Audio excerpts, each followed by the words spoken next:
So, Billy Bob, why do you think that people root for Willie even though he's kind of an asshole? Because they know where it comes from, and I think a lot of people. I think he's also the alternative to the over sentimental, sugar coated characters that they generally have in Christmas movies.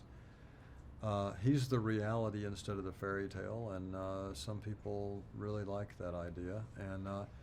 And also people, get tired of the commerciality of Christmas and all the selling and all the, corporate stuff, And Willie's exactly the opposite of that. And, I think they all see the wounded child in the guy who grew up cynical and thinks life is shit, And they also know that he loves the kid. He may not ever admit it, but I think they know that about him.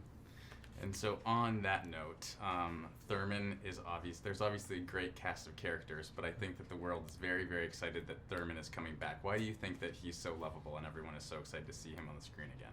Well, I mean, you just take one look at him in the first movie when he gets pantsed, and the snot running down his nose, and it's how can you not like him, You just want to.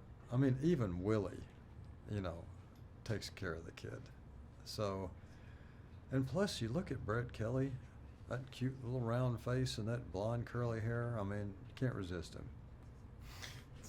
And so the first film joined the ranks of Hollywood classics. Can you talk about the icon it has become, and how will Bad Santa 2 fulfill that legacy? Well, what we wanted to do, I mean, the first movie did become iconic, and it's become part of the Christmas box set. It's a Wonderful Life, Miracle on 34th Street, and Bad Santa.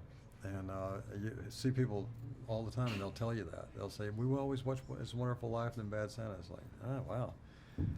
And it's like petting a rabbit and, beating some up with a sledgehammer.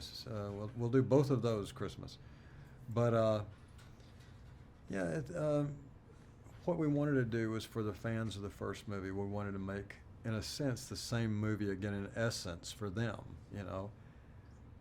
but we wanted to elevate it, and we wanted to, have a different story, obviously. And in this one, we push the emotion a little further, like you really see why Willie's the way he is, where he came from, and how much he really does kind of have to take care of this kid. And at the same time, the raunchy stuff was amped up a little bit too. So we went a little further both ways, but we did it subtly enough to where we didn't have to make a goofy sequel. It was actually, I think it's.